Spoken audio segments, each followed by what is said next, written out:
Ever feel like you're missing those little things, those cues that tell you what someone's really thinking? Like a poker face, but in everyday life. Exactly. Today, we're going to unlock those secrets We're diving deep into Read People Like a Book. by Patrick King. It's like getting a decoder ring for human behavior. Imagine nailing that job interview. Or understanding your partner on a whole new level. It's not about manipulation, though. No, not at all. It's more like, Empowerment. yeah, empowerment through insight, smoother relationships, smarter choices. Absolutely. Think of it as understanding the human operating system. We all run on similar code. Okay, let's decode that code. King starts with motivation, the engine that drives us. And he kicks it off with a simple concept. The pleasure principle. We're all wired to seek pleasure and avoid pain. It's like that pull towards a warm, gooey chocolate chip cookie. Or the urge to hit snooze instead of facing a cold morning run. But King doesn't stop at those surface desires. Right. He takes us deeper with Maslow's hierarchy of needs. Remember that pyramid? Basic needs at the bottom, self-actualization at the top, right? Exactly. And King highlights how this applies in surprising ways. Take a counselor at a women's shelter, for example. Right. Understanding where each woman is on that pyramid is crucial for communication. Someone fleeing a dangerous situation. Their primary need is safety, not creative expression. You got it. Their motivations are different. It all depends where they are on that journey. So pleasure principles driving us, hierarchy of needs, Right. but then King throws in a twist. Yes. The ego's defenses. That master of self-deception, always protecting our precious self-image. Denial, rationalization. We've all been there. It's like that guy who insists he's the best, despite all evidence to the contrary. Or, even more fascinating, projection. When we see our own flaws in others. So if I'm secretly insecure about my intelligence, I might call everyone else stupid. Precisely. Deflecting from our own vulnerabilities. Understanding these defenses, it's like holding up a mirror. Can be a bit unnerving, but also liberating. I'm already rethinking some of my own reactions. So we've got the pleasure principle, the needs, the defenses. What else is simmering beneath the surface? King dives into some interesting territory. The shadow self and the inner child. Okay, shadow self sounds a bit ominous. Not as spooky as it sounds. It's those parts of ourselves we deem unacceptable, the parts we hide. The rebellious impulses, the less than flattering traits. Exactly. And King argues that these repressed aspects, they can actually drive our behavior in powerful ways. Like a hidden script we're not even aware of. Precisely. So let's say I'm super organized, but deep down there's this wild, spontaneous side I keep bottled up. Could that explain my sudden urge to book a last-minute flight to, like, Iceland? It's definitely possible. Your shadow self seeking an outlet. Wow, it's like we have these hidden alter egos running the show. And understanding this concept can be key to personal growth. It's about acknowledging those shadow selves and integrating them. Okay, shadow self, acknowledged. But what about this inner child thing? It's about remembering that those early childhood experiences, those unmet needs, they can shape us as adults. So those times I'd throw a tantrum when things don't go my way. Could be your inner child acting up. But it's not about judgment. It's about recognizing the root cause. This is mind-blowing. It's not just what people say. It's this whole hidden world of motivation. The pleasure principle, the ego's defenses, the shadow self, the inner child. We're peeling back the layers of an onion. And that's just the first layer. We haven't even gotten to body language, which is a whole other universe of signals. Bring on the body language. I'm ready to decode those crossed arms and those little micro-expressions. Well, before we get into specifics, it's important to remember that context is key. One gesture in isolation. It's not like in the movies where one tell means they're lying. Exactly. King debunks that myth quickly. So no jumping to conclusions based on a single eyebrow raise. Precisely. It's about clusters of behavior, patterns over time, taking into account cultural differences too. So no easy shortcuts. No, but once you start paying attention, you'll be amazed at how much people are broadcasting through their body language without even realizing it. Okay, I'm feeling like a detective already. Yeah. Where do we start? What are some telltale signs? Well, the face is often the first place people focus on, and for good reason. Micro-expressions. Those fleeting facial expressions. Like when someone gets a gift they hate, and there's that split-second look of disgust. Yes. Or that flash of panic when someone realizes they've forgotten a crucial detail in their story. It's like our faces are giving away our secrets. But how do you even catch those? They happen so fast. It takes practice, but the more you tune in, the better you'll become. And those micro expressions, they can reveal a whole spectrum of emotions. Okay, so we've got these micro expressions flashing across people's faces like tiny billboards. But what about the rest of the body? What are our hands and posture saying? Well, when we're stressed or uncomfortable, our bodies often engage in what we call pacifying behaviors. Pacifying behaviors. Like what? Like touching the neck, rubbing the forehead, fidgeting with jewelry. Oh, I do that all the time. It's our limbic system's way of soothing us. So if someone's saying they're relaxed, but their hands are shaking and they keep touching their face. Their body's telling a different story. Uh-huh. Like Yeah. a subconscious distress signal. Yeah. Okay, we've got the micro expressions and the pacifying behaviors. What about something more obvious, like posture? Does that really tell us anything? Absolutely. Posture can be a powerful indicator of confidence, dominance, or even vulnerability. King talks about contrasting expansive postures with closed-off ones. So someone's standing tall, arms spread wide, taking up space. That's expansive, right? Exactly. Confidence, assertiveness, being in control. Think of a CEO addressing a meeting or an athlete celebrating a victory. And then there's the opposite. Arms crossed, shoulders slumped like they're trying to disappear. Exactly. Closed off. Insecurity, defensiveness, maybe even submission. It's like they're trying to protect themselves. It's amazing how much our bodies are communicating without us even saying a word. But how do we put it all together? It seems like a lot to keep track of. Well, the key is looking for clusters of behavior, not just isolated gestures. It's about seeing the whole picture. So, like that person we talked about earlier, Yeah. leaning in, but arms crossed, mixed signals. Yes. Maybe they're interested, but there's some resistance there too. Those incongruent signals can be really revealing. It's like learning a whole new language, this language of nonverbal communication. And the more fluent you become, the better you'll understand the people around you. I'm seeing the world in a whole new light.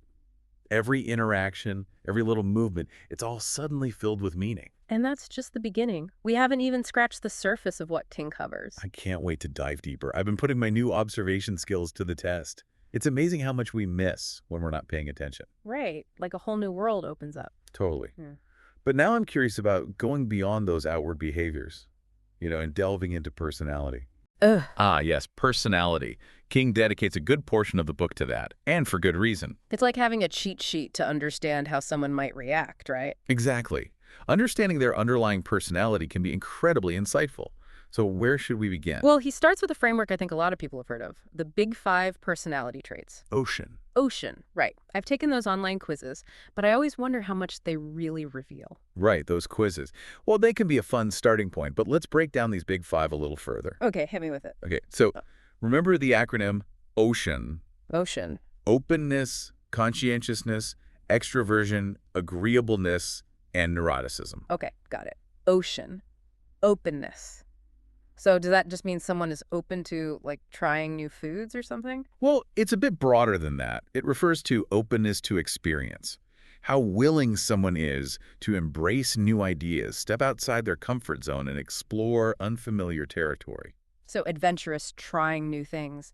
Exactly. Someone high in openness, they might be the friend always dragging you to art galleries or trying that weird new fusion restaurant. Makes sense. And someone low in openness might be more of a homebody, sticking to routines. Exactly. A comfort in the familiar, predictability. Gotcha. What about conscientiousness? Does that mean you're just, constantly worried about what people think of you? Not quite. It's more about being organized, disciplined, responsible, having a strong sense of duty. Think, always on time, meticulous planner, never misses a deadline. So the friend who always remembers your birthday and has a color-coded calendar, Yes. Dependable, efficient. but maybe a little too obsessed with order. Perhaps a tad rigid at times. Okay, I can see that. Next up, extroversion. I think people often get this one wrong. They do. It's not just about being the life of the party, though that can be a part of it. It's really about where you get your energy from. Extroverts, they thrive on social interaction. So it's not just about being loud or outgoing. It's about actually feeling energized by being around others. Exactly. Introverts, on the other hand, they might enjoy social situations, but they need that alone time to recharge. Like a battery needing to be recharged. Yeah. Makes sense. So it's not introversion versus extroversion. It's about what recharges you. Exactly. And then there's agreeableness. Does that mean you just agree with whatever anyone says? Not exactly. Think more like kindness, compassion, cooperation, valuing harmony. So the friend who's always willing to lend a hand, always sees the best in people. The peacemaker, the mediator, but maybe a bit too accommodating at times. You don't want to be a pushover. All right, last one. Neuroticism. This one always sounds a bit negative. It does have a bit of a bad rap. It really boils down to emotional stability. If you're high in neuroticism, you might be more prone to anxiety, worry, or stress. You're more sensitive to those ups and downs. Like taking things personally or overthinking situations. That's one way it can manifest, but it's not all negative. Highly neurotic individuals can also be very insightful, detail-oriented, even deeply empathetic. I never thought of it that way. So there we have it, the big five.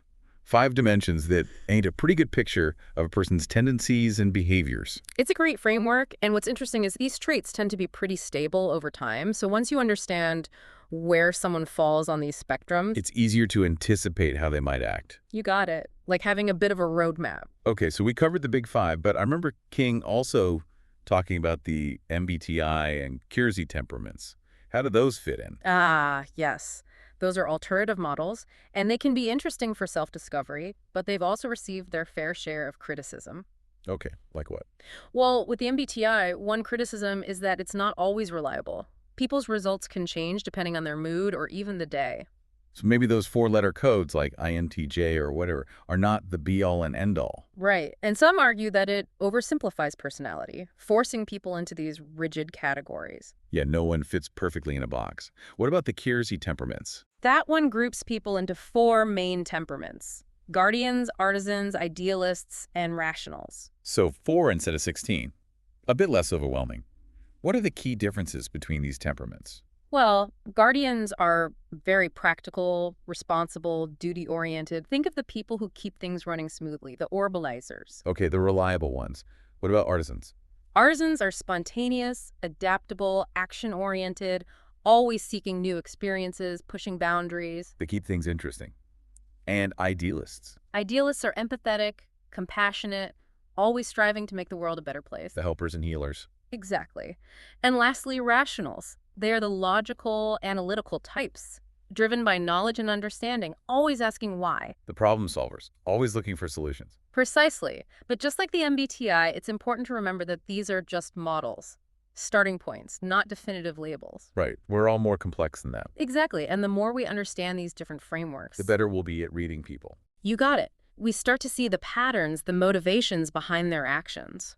It's fascinating, like we're getting a glimpse behind the curtain. Exactly. And the more we understand, the better we can navigate this complex world of human interactions. I'm feeling more and more confident. We've covered motivation, body language, personality. Anything else we need to know before we're ready to take on the world? Well, there's one more crucial skill that King explores: lie detection. Ooh, lie detection. I'm all ears. But you mentioned before, there's no foolproof way to know if someone is lying. That's right, there's no magic formula. So how do we spot those fibbers? Well, King gives us some really helpful techniques to become better lie detectors. He emphasizes the importance of establishing a baseline. Okay, a baseline. What does that mean exactly? It means paying close attention to how someone normally acts when they're being truthful, their tone of voice, posture, eye contact, all of it. Like their normal, everyday behavior. Exactly. Then you look for deviations from that baseline, those subtle shifts that could signal deception. So if my normally talkative friend suddenly gets quiet and avoids eye contact when I ask about their weekend, That could be a red flag. Doesn't necessarily mean they're lying, but it's worth noting that something's different. it's a clue, like a detective following a lead. Exactly. Now, King also points out that liars often over-explain things, give too many details. Like they're trying too hard to convince you. Exactly. They might also struggle with specific details or change their story slightly each time they tell it. It's like those cracks in a facade. Okay, so we're looking for inconsistencies. What else? Well, pay attention to their emotions. Do they match what they're saying? Right, like if someone's telling a happy story but their face is totally flat. Exactly. Those incongruent signals can be very telling. King also suggests using some conversational techniques to gently test a potential liar. Ooh, like what? Give me some strategies. Well, you could ask unexpected questions, throw them off their script a bit, or subtly slip in a false piece of information and see how they react. Oh, I like that. So if I think my friend is lying about going to a concert You could casually mention hearing that the lead singer was sick that night. and see if their story changes, I'm loving these spy techniques. Now hold on. Remember, lie detection is delicate. King stresses that you should never accuse someone outright based solely on suspicion. Right. That could ruin a relationship. Exactly. It's about gathering information, trusting your gut, but also being respectful. Okay, lie detection noted. So we've learned all these techniques, but how do we actually APPLIY all this in real life? It's not like we can walk around analyzing every little thing. That's a great point. King talks about moving from passive observation to active observation. Okay, what's the difference? Passive observation is just noticing things, like watching a movie without paying attention to the plot. Active observation, you're engaged. You're asking questions. You're seeking meaning.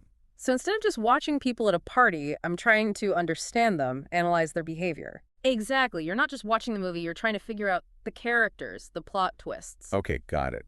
Active observation. And King mentions this concept of thin slicing, right? What is that exactly? Thin slicing is basically making those snap judgments, that gut feeling you get about someone. Like instantly knowing if you can trust someone. Or if you get along. Precisely. And you know what? Research shows those snap judgments can be surprisingly accurate. Wow, so first impressions really do matter. They do. But King cautions us not to rely solely on intuition. Right, don't just jump to conclusions. Exactly. Use that first impression as a starting point, a hypothesis to be tested. Okay, so trust your gut, but verify. What other techniques does King give us for gathering information about people? He encourages us to look at everything.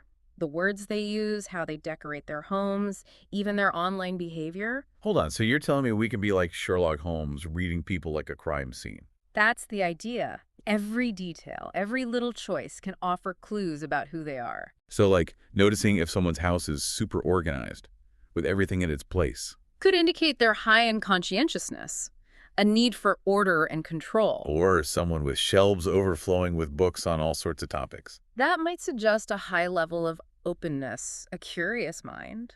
What about online behavior? You're saying our social media posts reveal who we really are. Absolutely. While we often present a curated version of ourselves online. The highlight reel versus the behind the scenes, right? Exactly. But even those curated choices can tell us something about their personality, their motivations. So the person constantly posting those perfect travel pictures. They might be projecting an image of themselves as adventurous or maybe even a bit aspirational. It's like we all have these online personas. But those personas are still built on our real values and desires. Precisely. It's about looking for those underlying patterns, even in the seemingly superficial world of social media. This reading people like a crime scene is blowing my mind. Like we're detectives putting the pieces together. Exactly. And King doesn't just give us observation techniques. He also provides strategies for actually getting people to reveal themselves. Okay, spill the beans. How do we get people to tell us their secrets without them realizing it? He recommends asking indirect questions, questions that don't directly probe for personal information but encourage people to share more naturally. Give me an example. Instead of asking someone about their personality traits, you might ask what animal best describes you. Or, if you could design a video game character, what traits would you emphasize? Those are great. They don't feel intrusive, but they get people thinking. Exactly. And their answers can be very revealing. Someone who identifies with a lion might value strength and leadership. Someone who chooses a butterfly might prioritize transformation and freedom. So it's about getting them to project their inner world onto something external. You got it. King also recommends questions that encourage storytelling. What would you rescue from a fire in your home? Or, what's your favorite movie and why? Oh, I like those. Stories are powerful. Through their stories, we can learn a lot about their values and priorities. Their word choices, their emotional tone, it all paints a picture. I'm seeing the world with new eyes. Every interaction, every conversation, it's all suddenly full of meaning. That's the beauty of it. We're opening ourselves up to this wealth of information that's all around us. It's about learning to understand the language of human interaction. It's like cracking a code, decoding human behavior. And the more fluent we become in that language, the better we can navigate those tricky human relationships. Whether it's a personal connection or even a business deal, it's all connected. Absolutely. We build stronger bonds, communicate more effectively, make better decisions, all because we understand the people we're dealing with. Welcome back for the final part of our deep dive into Read People Like a Book. We've covered so much ground, from those hidden motivations to body language, We've even learned a few lie detection tricks. but now it's time to put it all together. Right, we've got all these clues. How do we actually use this knowledge to improve our lives? Well, I think the most important takeaway is this.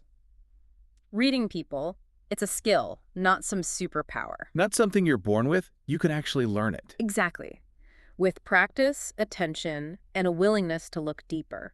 So we've been given these amazing tools, But we have to learn how to use them. and that takes practice. It does. It's about becoming a student of human nature, always observing, questioning your assumptions. Right, it's not like one gesture always means the same thing. Exactly. Context is everything. A gesture that might signal confidence in one situation. Could mean something completely different in another. Exactly. It's about nuance. Understanding personality, motivation, cultural background, all those things we've talked about. It's like creating a multi-dimensional portrait of a person, adding layers to get a more complete picture. I love that. And as you gather more information, you start to recognize patterns, The subtle cues that give away someone's true intentions? or their fears, their insecurities. It's like learning a secret language. It is. And the more fluent you become, the better you navigate those tricky human relationships. Personal, professional, Yeah, it all applies. absolutely. Stronger bonds, clearer communication, smarter decisions, all because you understand people better. This has been eye-opening. I'm glad to hear that. Right. Now, as we wrap up, it's important to remember, approach all of this with curiosity, empathy, and a bit of humility. Humility. Why humility? Because as much as we learn about others, we also learn about ourselves, our own biases, our assumptions. They influence how we see the world. Exactly. The more we understand the human condition, the more we appreciate our shared humanity. So, final question for our listeners. Mm. Now that you've got these incredible insights, how will you use them? Will you approach your interactions with more curiosity? Will you look for those hidden motivations, those unspoken cues? Will you use this knowledge to build stronger relationships, communicate more effectively? The choice is yours. But one thing is certain, the world is a much more interesting place when we learn to read people like a book. So keep observing, keep questioning, and keep exploring. And until next time, happy reading.